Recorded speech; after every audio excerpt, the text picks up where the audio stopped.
আমি বেবিদের জন্য কেনাকাটা করতে আসছি। আর দাম, বাচ্চাদের ড্রেসের দাম এবার তুলনামূলকভাবে আমার কাছে বেশি মনে হচ্ছে গতবারের তুলনায়। আর আমরা যেহেতু মিডল ক্লাস, আমরা তো একটু রিজনেবলের মধ্যেই খুঁজি।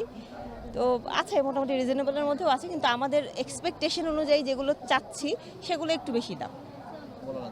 নিরাপত্তা বিষয়টা আসলে ভালো নিরাপত্তা ব্যবস্থা সিরাজগঞ্জে বরাবর, আমি যেহেতু সিরাজগঞ্জের মেয়ে, এখানে নিরাপত্তার খুব বেশি অসুবিধা হয় না।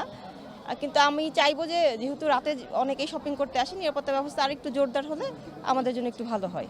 ছোট বাচ্চাদের জামা কিনতে আসছি, কিন্তু এই গতবারের সাথে একটু দাম বেশি, তো এই জন্য একটু কেনা একটু হচ্ছে আর কি, জুলুম হচ্ছে আর কি।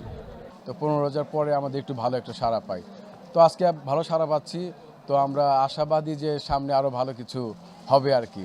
এবার ব্যবসার যে টার্গেট ছিল মোটামুটি আমরা আশা রাখি বাদবাকি যে কয়েকদিন আছে আমরা টার্গেটে পৌঁছাতে পারবো। অনেক সাড়া পাচ্ছি এবং কাস্টমারের অনেক সমাগম আছে এবং বেচা কিনে অনেক ভালো আছে। যে ক্রেতাদের মধ্যে ব্যাপক উৎসাহ উদ্দীপনা, বিক্রেতাদের মধ্যে উৎসাহ উদ্দীপনা রয়েছে। আমি ইতিমধ্যেই Sirajganj chamber of commerce and ইন্ডাস্ট্রির পক্ষ থেকে বাজার মনিটরিং কমিটি করে দিয়েছি। ক্রেতারা যেন নির্বিঘ্নে সুষ্ঠুভাবে নিরাপত্তার সঙ্গে কেনাকাটা করতে পারে, তাদের ছেলে মেয়েদের পোশাক আশাক যাতে কিনতে পারে, কোনো রকমের যেন বাধা সৃষ্টি না হয়। সেই কারণে আমি ইতিমধ্যেই সিরাজগঞ্জের আইন শৃঙ্খলা রক্ষাকারী বাহিনীর সঙ্গে কথা বলেছি, পুলিশ প্রশাসনের সঙ্গে কথা বলেছি।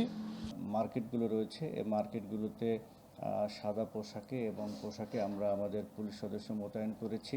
এর বাইরে প্রত্যেকটি থানার যে মার্কেট রয়েছে সেই মার্কেটগুলোতেও একইভাবে আমরা আমাদের মোতায়েন পরিকল্পনা রেখেছি। সড়ক শৃঙ্খলা, সড়ক নিরাপত্তা এই দুটি বিষয়কে মাথায় রেখে মহাসড়ক আমরা নিশ্চিত করার ক্ষেত্রে সচেষ্ট রয়েছি। এবং এই যে শহর থেকে যখন একজন ব্যক্তি শহর থেকে শপিং করে এসে বাড়িতে যাবেন, সেই পুরো যাত্রাটুকু এবং বাড়িতে নিরাপদে যাতে থাকতে পারেন সেই লক্ষ্যে পুলিশ হিসেবে আমাদের যে দায়িত্ব রয়েছে, আমাদের উপর যে অর্পিত দায়িত্ব রয়েছে, আমাদের যে আমরা যে আসলে তাদের এই দায়িত্বের উপরে সরাসরি আমাদের যে কাজগুলো করার নির্দেশনা রয়েছে সেগুলো কাজ করার, আইন শৃঙ্খলা রক্ষা করার ক্ষেত্রে আমরা বদ্ধপরিকর।